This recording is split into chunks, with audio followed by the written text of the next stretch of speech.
In today's video, bibisitahin natin ang isang abandonadong waterfall resort sa Cavite.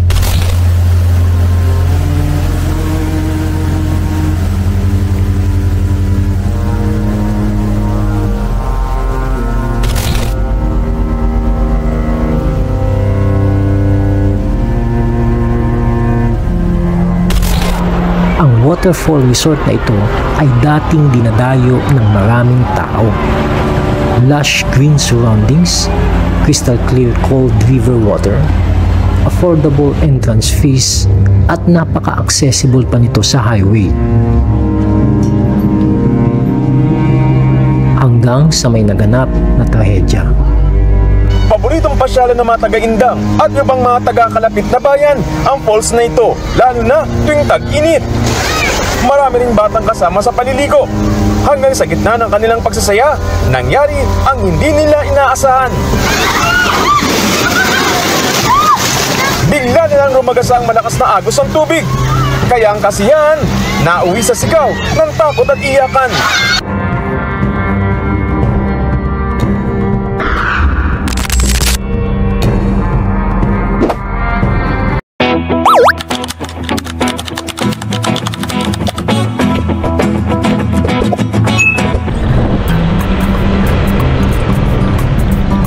St. Anthony Falls is located at Barangay Tambo, Malaki, Indang, Cavite.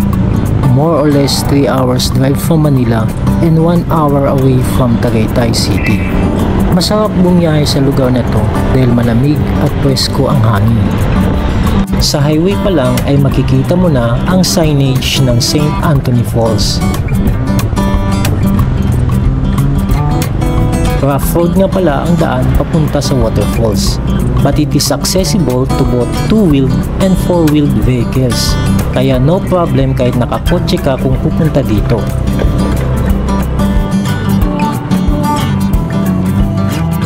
The parking space is quite spacious, and during the time of its operations, the parking is free for visitors.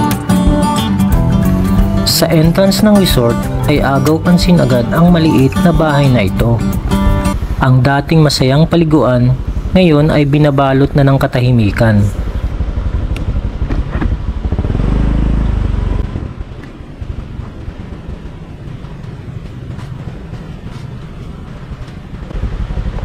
I saw one door open in this tiny house. I was thinking that the caretaker must be around, cleaning or doing something.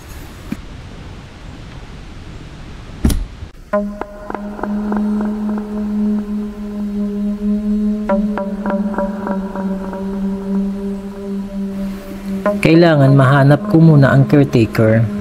I need to ask permission para maglibot-libot sa buong paligid ng resort. Honestly, at first I don't have any idea kung ano ang nangyari sa resort na ito. It was just a random Google search I made in my laptop and this place came up. I was always searching for a hidden paradise para magawan ko ng content.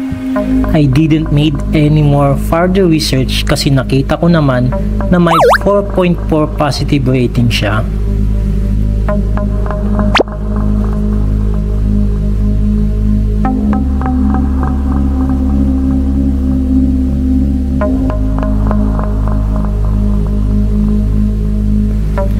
Nalaman ko na lang ang buong kwento nung nakauwi na ako at nagsimulang mag-imbestiga kung bakit sarado ang buong resort na ito.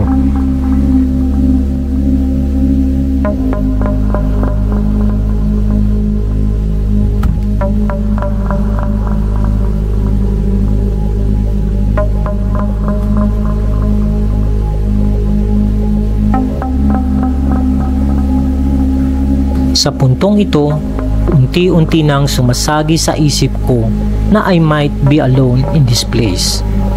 And fear is starting to set in. Napaka-creepy lalo na't mag-isa ka lang pupunta sa lugar na ito na out of nowhere. Hati ang paniniwala ko sa mga supernatural na bagay, lalo na sa mga multo. They probably exist and they probably don't. Pwedeng lika lamang sila ng mga malilikot nating imahinasyon. Pero sa isang banda, naniniwala din ako na may mga bagay dito sa mundo na hindi na ipapaliwanag ng siyensya. Maliban sa multo o engkanto, ang isa pang kinatatakutan ko ay baka may adik o baliw na nakatira ngayon sa lugar na ito at bigla na lang akong hahabulin ng kutsilyo. At syempre, di nawawala ang phobia ko sa mga ahas, lalo na ang makamandag na ahas.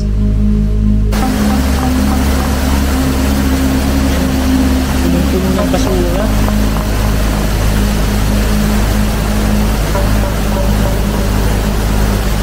Nawala na ang ningning at dating saya sa lugar na ito. Ganun pa man, ang angking ganda nito ay di pa rin maitago. Maituturing pa rin natin itong isang biyaya ng ating inang kalikasan. Binigay ng Diyos para mapakinabangan nating mga tao. Pero sadyang tao pa din ang sumisira ng kalikasan. According to the news, a boy died in what seems like a tragic accident 2 years ago. And this resort has been closed since then. The people who manage this resort have placed sandbags in the river upstream in order to create a temporary reservoir of water that will act as a mini dam. Unluckily, the sandbags were washed away and a huge amount of water came rushing to the people who were swimming in the area. And that's how the accident happened.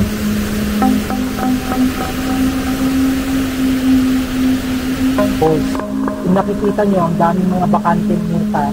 Siguro dating mga cottages na nililentahan dito. At ngayon ay walang katao-tao. Para na siyang ghost town. Tingnan nyo yung area na yun dun. Yun. There are also structures on the other side of the river.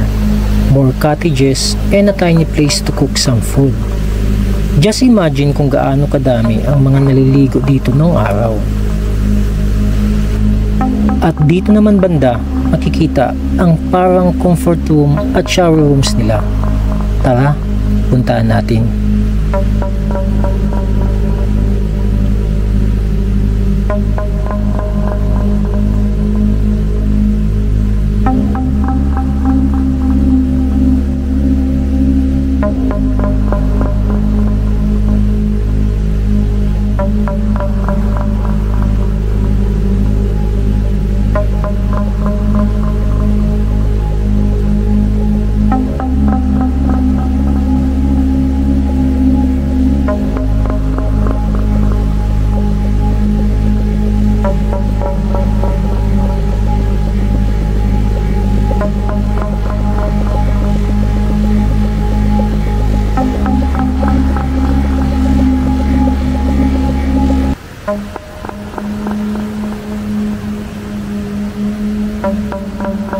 Kakalat ng mga bote.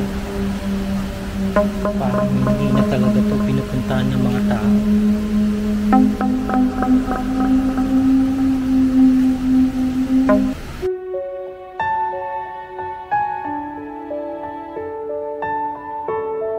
Sa bandang huli, ang takot na nararamdaman ko ay napalitan ng lungkot. Ang tubig at kalikasan ay nagbibigay sa atin ng buhay. Hindi sana nangyari ang trahedya sa resort na ito kung ito ay na-manage ng wasto at maayos. Mangilan-ngilan na lang kasi ang ating mga malilinis na ilog. At ang nakakalungkot palalo, the more we progress as a nation, the more we pollute our rivers, oceans, and other bodies of water. Sana mapangalagaan pa ang mga ito para ma-enjoy pa ng sumunod pa nating mga henerasyon.